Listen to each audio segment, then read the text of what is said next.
Hello everyone, how are you doing? This is MD Tech here with another quick tutorial. In today's tutorial, I'm going to show you guys how to save a website as a PDF on your computer.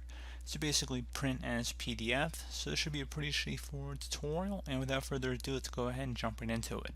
So let's say you want to use the Google Chrome web browser for today's tutorial, and you want to go navigate to the menu icon in the top right corner of the browser screen. It's three vertical dots. Go ahead and left click on that, and then select the option that says print.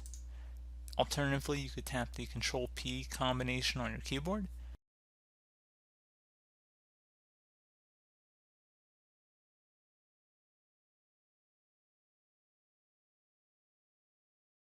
Where it says destination, click inside this dropdown, set it to save as PDF, and then select the save button.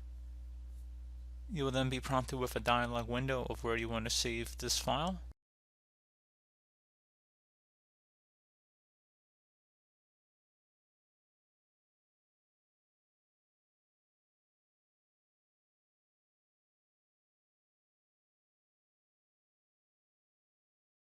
And there you go guys, simple as that. I'm just going to save it to desktop, and then if I close out of here, and if I open it up, it should open up in Microsoft Edge since I do not have Adobe Reader on here, but we're going to go open it up in Edge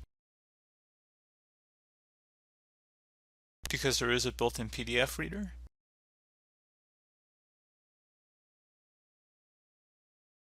And there you go guys, you can see it is now in a PDF file format. It probably won't look pretty depending on what you're printing to a PDF, but generally speaking this is how you would do it.